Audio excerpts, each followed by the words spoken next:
Bárbara Martim não comemorava seu aniversário há muito tempo, pois estava acostumada com o fato de que seus parentes mais próximos estavam constantemente ocupados com suas próprias vidas e raramente a visitavam. No entanto, em seu aniversário de 80 anos, sua família não poderia ignorar um marco tão importante. A senhora Martim pediu sua torta de maçã e começou a pôr à mesa. Ela esperava que apenas seus 2 netos, David e Henry, aparecessem. Havia uma chance de que sua prima de Kentucky também viesse, mas, infelizmente, a idosa estava acamada com artrite. Por volta do meio-dia, os netos chegaram quando tudo estava pronto e a casa se encheu com o cheiro de pastéis frescos e canela. Depois de presentear a avó com um inexpressivo buquê de flores, David e Henry foram para a cozinha, onde uma guloseima já os esperava. Os netos da senhora Martim estavam acostumados com a avó cuidando deles.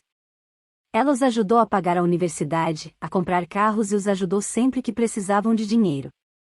No passado, Bárbara Martim ocupou vários cargos de chefia em várias empresas da cidade e era conhecida por ser uma mulher séria e autossuficiente. Aos 80 anos, a senhora Martim já havia se aposentado e raramente saía de casa. Infelizmente, seu marido havia falecido 7 anos antes, deixando-a morando sozinha. Portanto, a velha esperava ansiosamente a visita dos netos, que talvez fosse a única alegria que lhe restava na vida. No entanto, naquele dia em particular, o comportamento de David e Henry era estranho, pois eles escondiam os olhos da avó. Depois de comerem rapidamente a sobremesa, os jovens se levantaram da mesa e começaram a inspecionar meticulosamente a casa. Eles foram de sala em sala, tomando notas e ocasionalmente medindo paredes e portas com uma fita métrica. A velha pensou consigo mesma: o que eles estão pensando? Algum tipo de reforma? Não preciso de nada disso. O que tenho é mais do que suficiente. Enquanto isso, os netos seguiram para o evento principal. Acontece que o aniversário de Bárbara Martim foi apenas um pretexto para executar o plano de Henry e David. Isso ficou evidente em seus rostos presunçosos e brilho malicioso em seus olhos, revelando sua sede de lucro rápido. Vovó, você provavelmente deveria se preparar. Queremos levá-la a um lugar especial. Acho que você gostaria de estar lá. Henry foi o primeiro a quebrar a longa pausa. Ir a algum lugar? Quer dizer algum tipo de loja? Já tenho tudo de que preciso, disse a velha com cautela. Nesse momento, Henry e David trocaram olhares estranhos e começaram a ajudar a avó a arrumar as coisas em uma mala. Até então, Dona Martim esperava que seus netos a levassem em uma viagem curta, mas ela começava a perceber que demoraria muito para partir. Depois de ajudar a avó a entrar no carro, Henry ligou o motor e saiu da garagem. A senhora Martim ainda não tinha certeza de onde exatamente ela estava sendo levada. Durante a estranha viagem, a pobre velhinha ficou olhando pela janela, sem saber o que fazer com ela.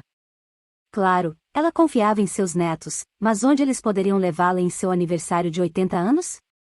A viagem parecia estar demorando muito, e a senhora Martim foi embalada pelo barulho ritmado do motor, acabando caindo no sono.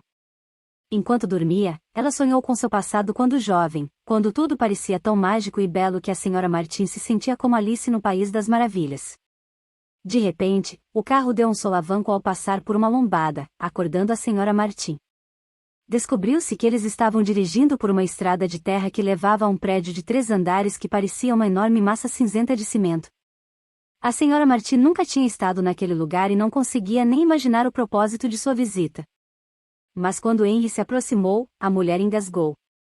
No pátio do prédio, idosos circulavam vestidos com roupões e pijamas quase idênticos. Oh Deus, isso é uma casa de repouso. Ela pensou ansiosamente. Mas por que não estou tão velho? Em geral, ainda posso cuidar de mim mesmo. A percepção da verdade desagradável feriu profundamente a senhora Martim, fazendo-a estremecer. Ela estava apenas começando a entender as intenções de seus netos. Henry e David simplesmente decidiram se livrar da avó dessa maneira legal. Eles provavelmente vão vender a casa, é só isso. Por isso mediram tudo por mais de 1 hora, pensou a velha, enquanto David carregava os pertences da senhora Martim para dentro do prédio. Henry ajudou a sair do carro, dizendo: Vovó, isso é o melhor. Há médicos aqui e você vai gostar daqui. A senhora Martim balançou a cabeça e seguiu os netos obedientemente. A papelada necessária foi preenchida rapidamente. Na realidade, a senhora Martim não teve voz no assunto. Ela apenas se sentou em uma cadeira, com indisfarçável tristeza em seus olhos, observando seus amados netos decidirem tudo por ela. Tudo levou cerca de meia hora, depois da qual Henry e David, enquanto se despediam incertos e se dirigiam para a saída, pareciam dois criminosos tentando fugir da cena do crime. Quanto à senhora Martin, ela teve que aceitar a dura realidade e aceitar seu destino. Os colegas de quarto da velha eram bastante agradáveis, embora sofressem de distúrbios de memória e insônia. Eles não lhe causaram muito desconforto. Previsivelmente, a senhora Martin não conseguiu dormir na primeira noite. Ela jogou e virou na cama dura. Ela não podia acreditar que seus netos a tivessem tratado com tanta crueldade. A velha sabia que eles encontravam uma solução sem recorrer a uma casa de repouso, mas Henry e David decidiram tudo à sua maneira. Uma semana excruciante se passou. Os dias se arrastavam e eram exatamente iguais. Havia uma rotina diária rígida, que incluía café da manhã, almoço e jantar. Também havia tempo livre, tempo de TV e passeios ao ar livre. Tudo estaria bem, mas a senhora Martin sentia falta de sua antiga vida. Os netos não só não visitaram a senhora Martin, como nem se deram ao trabalho de ligar. No final da segunda semana, David acabou mandando uma mensagem para a senhora Martin. No entanto, ele fez isso de uma maneira muito peculiar. David não encontrou tempo para visitar pessoalmente sua avó, então pediu a seu amigo Jacob que trouxesse algumas frutas e roupas quentes para ela. Eu definitivamente vou pagar de volta, você nem se preocupe com isso, disse ele a Jacob. Jacob encolheu os ombros e fez o que lhe foi pedido. Acima de tudo, Jacob ficou surpreso com o fato de David não encontrar tempo para visitar sua avó pessoalmente. Jacob cresceu em uma casa de grupo desde tenra idade. Ele foi privado do afeto dos pais e do calor de uma família. Portanto, se tivesse pelo menos um parente, jamais os abandonaria ou se recusaria a visitá-los. Por outro lado, Jacob sentiu que não tinha o direito de julgar David e Henry, que haviam tomado sua decisão há muito tempo. Depois de comprar um saco de frutas e doces, Jacob acrescentou ao lar de idosos. Apesar do fato de que a senhora Martin estava conhecendo Jacob pela primeira vez, ela o tratou com calor e carinho. A mulher ficou comovida com a natureza atenciosa de Jacob e, mesmo sendo um estranho para ela, ela apreciou seu gesto. Embora ele não tivesse nenhuma relação com ela, ele agia como um neto carinhoso com ela. Eles conversaram por algumas horas e, se o almoço não tivesse sido agendado, provavelmente teriam continuado conversando até o dia seguinte. Jacob veio visitá-lo novamente, mas desta vez inteiramente por sua própria vontade.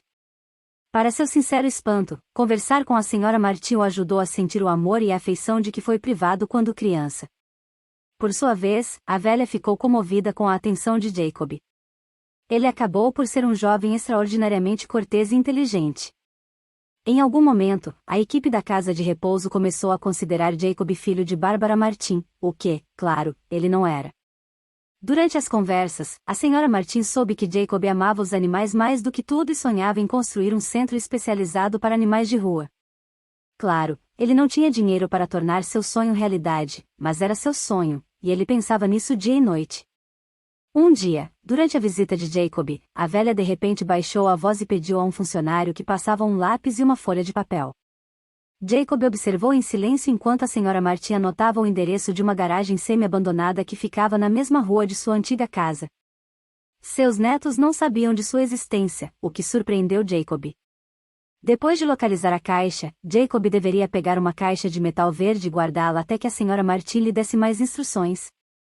Claro, Jacob atendeu ao pedido e levou a caixa para casa. Ele não pôde deixar de notar o quão pesada era a caixa, pesando pelo menos 20 quilos.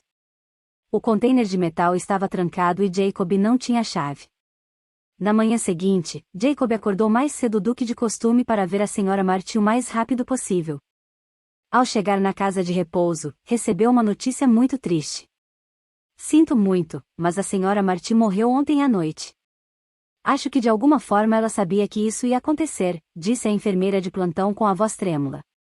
Jacob pegou a chave e começou a chorar, colocando-a no bolso enquanto se dirigia para a saída. Ele ficou com o coração partido pela dor excruciante de perder uma pessoa que se tornou tão querida e próxima a ele. Foi ele quem organizou o funeral, pois os netos da senhora Martin não tiveram tempo de fazê-lo. Apenas uma semana depois do funeral ele se lembrou da chave que a senhora Martin havia deixado para ele. Quando Jacob abriu a caixa, ele não podia acreditar em seus olhos. Dentro havia joias de ouro e prata. Era tanto que Jacob ficou tonto pensando no valor total. Obrigado, Senhora Martin. Não vou decepcioná-la. Jacob sussurrou com lágrimas nos olhos. Com profunda dor em seu coração, Jacob entendeu que esta era a maneira da Senhora Martin ajudá-lo a realizar seu sonho mais acalentado. Ele entendeu que o conteúdo da caixa eram as economias da Senhora Martin em um dia chuvoso. Aproximadamente 6 meses depois, foi inaugurado na cidade um centro de atendimento e reabilitação de animais de rua. Recebeu o nome da falecida Bárbara Martin, que deixou uma grande marca no coração de Jacob. Jacob tem certeza de que a Senhora Martin está olhando para ele de cima e deseja-lhe boa sorte e sucesso.